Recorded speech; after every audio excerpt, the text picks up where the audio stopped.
What's up, viewers, subscribers, and agents alike? This your boy Enlightened Luciferian Prince coming at y'all once again. I hope everybody's been enjoying the channel. Everybody's been enjoying the contents. Everybody's actually basically been engaged and involved in what I have to say.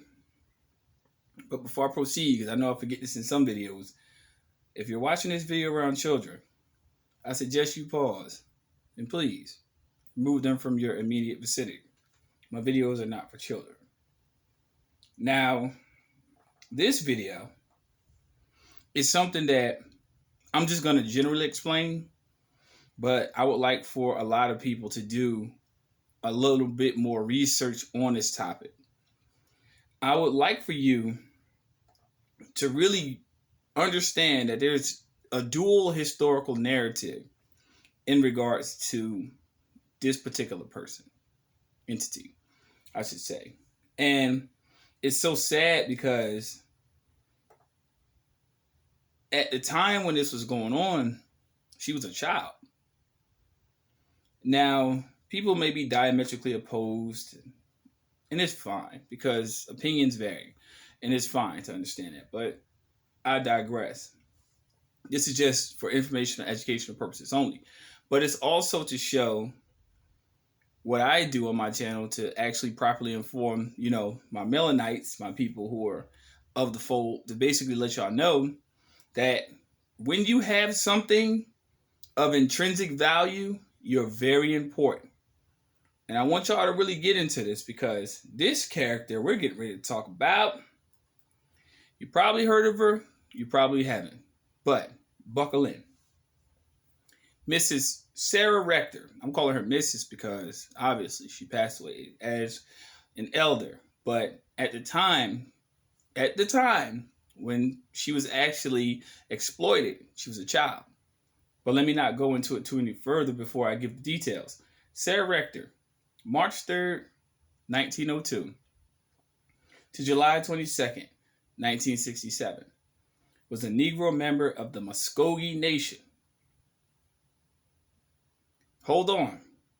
You can't be a Negro and a Muscogee at the same time. So before we proceed from there, she was Muscogee. She wasn't a Negro. So anybody that has a variance on that, you need to understand etymology in regards to language before you actually come at me for that shit. She was of the Creek Nation. She was Muscogee. She was not a Negro. Best known for being the richest colored girl in the world, which is a fallacy. But we're going to get into that. Let's talk about the early life. Sarah Rector was born in 1902 near the all-black town of Taft. First off, she's Muscogee. Okay? There was no such thing called black in 1902. All right? You had tribes derived in different variants from different regions of land that was part and parcel from tribal actual inheritance. But this is how they actually try to convolute your thinking in regards to the education. She's Muscogee. She wasn't black. So let's take black and Negro out of it. Of Taft, located near the eastern portion of Oklahoma, where we already understood, I said that in 1921 where things took place, and what was then the Indian Territory. One thing I want to emphasize on before I proceed is that we have to stop using titles to variate ourselves with regards to who we are. One thing that you can say is that you are indigenous, first and foremost. Because if this is documented as this is going to go very much into, circumspect, please stick with me when I say what I have to say. She had 5 siblings. Her parents, Rose McQueen, and her husband, Joseph Rector, born 1881. And unfortunately, you can't find many pictures of who her husband really was until to this day. That, I think, is very, very suspicious. But we'll go further.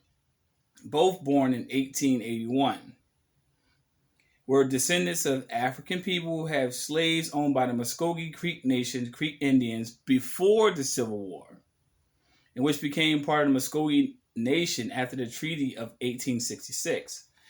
As such, they and their descendants were listed as freedmen.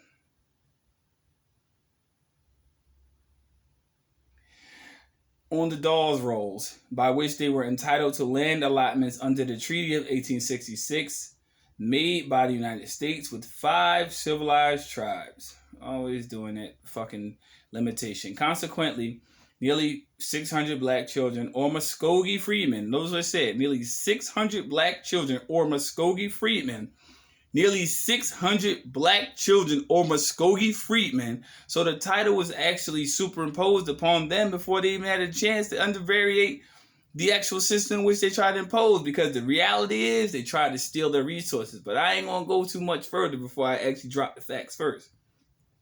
Made the United States corporation with the 5 civilized tribes. Now, here were the granted land allotments. Sarah Rector was allotted 159.14 acres, which is 64 hectares. This is a mandatory step in the process of integration of the Indian Territory with Oklahoma Territory to form now what is called the state of Oklahoma. Let me ask y'all this question. So who really owns the state of Oklahoma? Pause. Don't answer that question. Answer it to yourself. Sarah's father, Joseph, was the son of John Rector, a Muscogee freedman. John Rector, which of course is an Anglo-Saxon title, that I'm sure that wasn't his tribal name, but they anglicized him into being John Rector. His father was Benjamin McQueen, which in and of itself is another anglicized title. Was enslaved by Riley Grayson, who was a Muscogee Creek Indian, but I strongly doubt that because the Dawes rolls were actually falsified. So on the Dawes rolls, he actually could put himself in there by paying $5 and actually enslaving them and stealing their land. We ain't going to talk about that.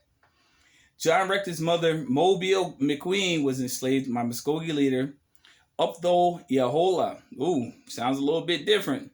Who fought in the Seminole War and split the tribe, moving his followers to Kansas.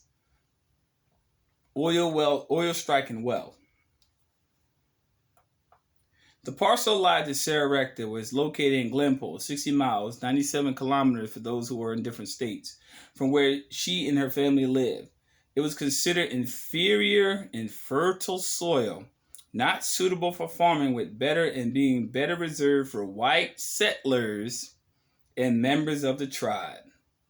The family lived simply, but not in poverty. However, the $30 annual property tax on Sarah's parcel was such a burden that her father petitioned the Muscogee County court to sell the land. His petition was denied because of certain restrictions placed on the land, so he's required to continue paying the taxes. But her father was totally ignorant of what the mineral rights were. And I said whites. My bad. I didn't miss. Trust me. To help cover the expense, in February 1911, always 11, Joseph Rector leased Sarah's parcel to the Standard Oil Company. Who owns the Standard Oil Company, people? In the early part of the 20th century, who owned the Standard Oil Company? In 1913, that factious year in which the actual Federal Reserve Bank was built, the independent oil driller, notice what I say, the independent oil driller, B.B. Jones, struck the well on the property, which produced a gusher that began to bring in $2,500 barrels, which was actually priced at that day at $26 a barrel, and it was 400 meters of oil a day. Rector began to receive a daily income of $300 from the strike. The law at the time required full-blooded Indians, black adults, and children who were citizens of Indian territory with significant property and money to be assigned were respected white guardians. Thus, as soon as Rector began to receive his windfall, there was a pressure to change Rector's guardianship from her parents from a local white resident named T.J. or J.T. Porter, an individual known to the family. Rector's allotment subsequently became part of the Cushing Drumright oil field in October 1913. Rector received royalties of $11,567 a year. Those people who know how to do math know exactly what I'm talking about. You know in inflated dollars how much that shit's worth today. In gratuity and perpetuity. As news of Rector's wealth spread worldwide, she began to receive requests for loans, money gifts, and marriage proposals, despite the fact she was only 12 years old. Given her wealth in 1913, the Oklahoma legislature made an effort to have her declared white, allowing Rector to reap the benefits of her elevated social standing, such as riding in a first-class car on the trains. This shit should make some of y'all sick to y'all stomach. Straight. This is called having your land and your property finessed from underneath you. See, the historical slave narrative is bullshit. It is bullshit. I do not care what no one says. Everyone that was here that's melanated has had a designated title and has some sort of infiltration still to this day, because you still let the parasite live off of you. This is what they do. Declare her legally white. 1914, in an African-American journal, the Chicago Defender, if you don't have a copy, go get one, began to take interest in Rector. Oh, here we go. Here come the boule. Just as rumors began to fly that she was a white immigrant who was being kept in poverty. The newspaper published an article claiming her estate was being mismanaged by her family and she was uneducated and had a poor quality of life. This caused national African American leaders, boule, I put that word in there, emphasis added, Booker T. Washington, and W.E.B. Du Bois, emphasis added, another boule member, to become concerned about her welfare. In June of that year, a special agent for the National Association for the Advancement of Colored People, ran by, quote unquote, all the chairmen who ran the organization didn't look like them. James C. Walters sent a memo to Du Bois regarding her situation. Waters had been in correspondence with the Bureau of Indian Affairs and the United States Children's Bureau over concerns regarding mismanagement of Rector's estate. He wrote of her white financial guardian. It is not possible to have her cared for in a decent manner by people of her own race, which was a lie. Instead of a member of a race which deny her and be kind to the treatment accorded to a good yard dog. This prompted Du Bois to establish the Children's Department of NAACP, which investigated claims of white guardians. Notice what it say, white guardians, who were suspected of depriving black children of their land and wealth. I'll say that again, for the ancestors. This prompted Du Bois to establish the Children's Department of the NAACP, which would investigate claims of white guardians who were supposed to be suspected of depriving black children of their land and wealth. Nothing different than the teachers who teach your children in public school. Washington also intervened to help the Rector family. In October that year, she was enrolled in the children's school, which was nothing more than social conditioning, a boarding school at the Tuskegee Institute of Alabama, ran by none other than Booker T. Washington, who was a boule member, headed by Washington. Upon graduation, she attended the institute. Rector was already a millionaire by the time she turned 18. She already had been a millionaire by the time she turned 12 because the land rights actually gave the actual investor to time to actually grant the land and the totality of the value of the land in perpetuity. But we ain't gonna go there. A boarding house, businesses, and a 2,000-acre piece of prime river bottomland, which in and of course is called, those who live in the South, is called the fishing hole. At that point, she left Tuskegee with her entire family and moved to Kansas City, Missouri. She purchased a house on 12th Street that is still there, known as the Rector House. The house has been purchased by a local nonprofit with the intention of restoration and historical and cultural preservation. Soon after moving to Kansas City, she married a local man, Kenneth Copeland. The wedding was a very private affair, with only her and her mother and the bridegroom's paternal grandmother present. The couple had 3 sons, divorcing in 1930. Later life, Rector lived a comfortable life. Enjoying her wealth, she had a taste for fine clothing and cars. Wonder who that came from. She had lavish parties, entertaining celebrities such as Count Basie and Duke Ellington, who was also a Freemason. She died on July 22nd, 1967 at the age of 65. Her remains were buried in the cemetery of her hometown, Taft. Now,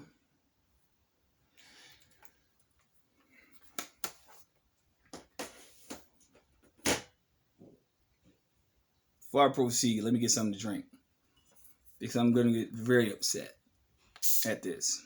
And I don't care if anybody feels anything different. I don't give a fuck. I don't care. But I'm showing you how they systemically use us against us like chess pieces on a board to steal wealth that is ours. Why do people find it so hard when I say that these people, particularly, not all, just these people who had some instrumentality in regards to taking her wealth, her land rights, and her mineral rights, still have a problem with people declaring their rights to this day. Now, a lot of people might be like, well, we from Africa. We were just slaves. We came with boats and stuff. You are so short-sighted, so misinformed, and so uneducated that you can't see past the front goddamn line of your nose. You don't even realize your nose is there. And people who talk like that, I don't even think you have one. This girl was 12 years old, not even old enough to sign legal documentation.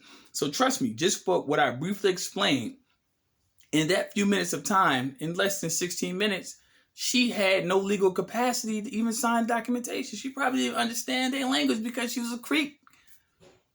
She didn't speak English.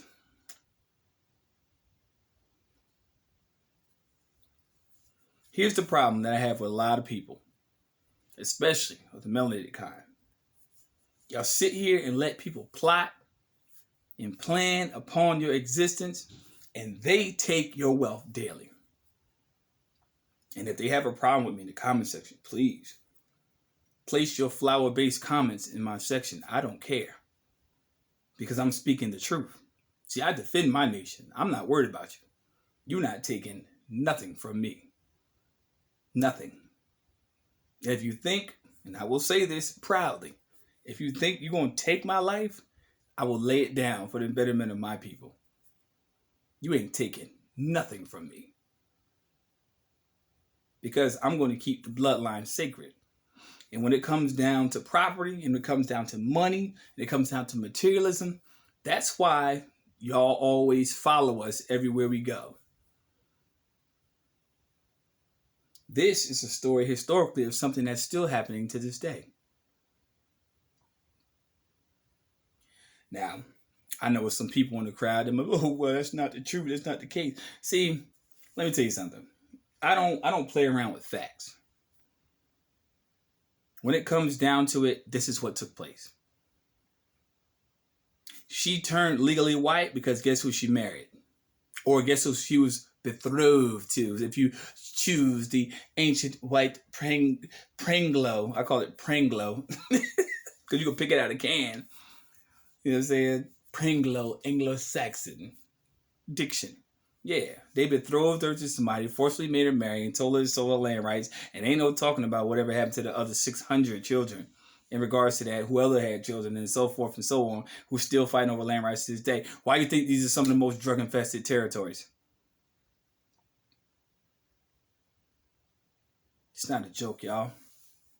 Y'all people better wake up. See, I'm one of the reincarnated. I'm not one of these newborn, idiotic motherfuckers who've been here, who ain't got no sense to think for themselves. See, I know they fear me, but I don't fear them. You see what I'm saying? See, I know I came back here to do a purpose. And I'm telling you the purpose is the simple fact they want to steal your fucking wealth and your longevity. The purpose, though, that they're so short-sighted about is to not stay here for a long time.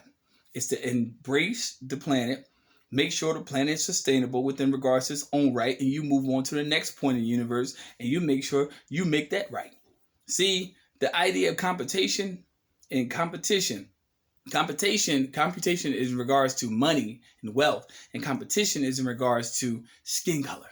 See, we ain't got to worry about that, man. We can stay here all the fuck we want. We're going to be here for a long time, because guess what? We are not individuals who are foreign to this plane.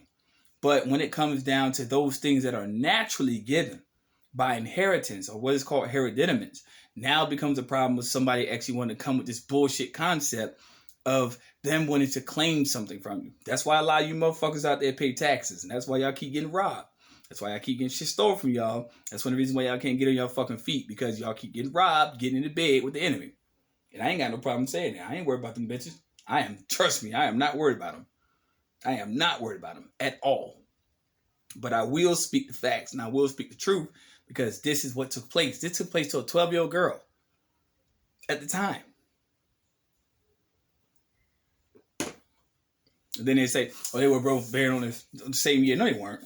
No, they weren't. A 12-year-old, I could give a 12-year-old right now. I can give a 12-year-old $10,000 right now. I could put $10,000 in a 12-year-old hand. Guess what they're going to do? They're going to throw that shit all over the place. You mean to tell me that somebody who has a proprietary interest in a property and has mineral rights is totally informed about the legalities of it? Nah. They groomed her. And if you go to the historical research and you actually do your research in the archives, you'll find out you only see like 2-3 pictures of her. How the fuck we know she lived her life lavishly spending her money? How we know someone else didn't spend their life living lavishly off her money? Because you know when you're married, the shit's one and the same. How we know somebody else didn't do it? Yeah, that's when you start doing hard research. This is the reason why they don't want critical race theory taught in their fucking school system. Now, I try to tell you people in Melody, get your kids out of that shit. Because I tell you what, I know it's adults on this channel right now who ain't never heard this story. So how much more or less your kids would be at disadvantage letting your oppressor, or your oppressor's children, I should say, teach you this shit. Do what you want. Do what you will. It's your choice. But how do we know that's true? She was a millionaire before she lived her life so happily and she just passed away. Yeah, I bet. But you saw who actually was the purchaser of the investor in the company, right? Okay. Yeah, I thought so. Y'all keep believing this historical narrative of these fucking enemies if you want to. Keep believing it. You're going to keep walking like both your shoes is on backwards, on the wrong feet, and you're walking backwards, listening to them. Straight. If you want to, that's your choice. It ain't my life. I ain't got to live with the result. I'm going to live with the result of my own thing. I take care of my fortress. I don't worry about them people. Y'all can. Do what you do. But I just wanted to drop this tidbit of information so you just let you understand that before they try to actually tell you that you were actually enslaved, a lot of the indigenous people who actually tried to escape to different territories who were actually on their own land were facing actual terrorism by the colonizer. You didn't come over here in some rickety ass boat. You was already here. And I'll say it again. You were already here. Now, they want you to not have no land, no nativity. So now you get all the negative stereotypes within your personal life. They call you this, you're this. You call you this, you're this. They say you're this, you're this. And you accept it. Start throwing that shit back in their face. See, because to be honest with you, we as a chosen, we shouldn't be people being meandering around this earth. Or what is it? Meandering. Well, nice playing words. We have a home. This is it. Stop letting people distinguish what belongs to you and where you belong. See, because they have a place. Now, I can tell you where they can go, but it's according to their own mythology and lore. But, you know, they don't have no problem executing a situation. But they always got a problem going that bitch. And I rest my case. First time viewing this channel, like and subscribe. If you don't like what I have to say, bye. Get the fuck on. Bye. You see, I ain't worried about no agency or nobody trying to employ me for shit, because I am a rebel to the core. I don't work for these people. I don't work for nobody but me. And indulgence in my creator for putting me here, for putting you bitches on trial. Because whether y'all believe it or not, and inherently some of y'all may know, agents, y'all may know, y'all time is short. I'm just putting proper things in perspective before it gets here. That way when it gets here, just like you try to trick us and other shit you try to do, I'm putting proper things in proper perspective so you can understand what the fuck's going to happen to you. Because the world don't bend to your will. I don't give a fuck how many plans, tricks, maneuvers you put out there. You got to legislate. You got to put laws out there. You got to put statutes out there. But we already had ours. And ours came first. Ancient and totally outdated your shit. Watch your back. And that's all I got to say. And you just learned a very significant truth in less than 25 minutes. Stop letting people dictate your lifestyle, man. Stand up. Do what you do. Protect yours. Don't go down like a coward. Because people have been manipulated out of resources. And it's just so funny how wealth just so-called just infiltrates selective few communities, but we'll get there at a later date. It's not a joke, y'all. This is very real. Stay tuned. Peace, light, love. Agents, fuck you. Simple as that. Do away with yourselves. Most of y'all want to anyway. It's like that judge that killed himself. What was it? 4 days ago? There's a judge now caught with child pornography on his computer. Wow. Because you couldn't go to jail. But you ain't had no problem sending nobody else there, though, right? Watch these people. Because deep down inside, innately, they're cowards. Straight. Watch yourself. Watch your 6, your 12, your 3, and your 9. Watch out. Take care.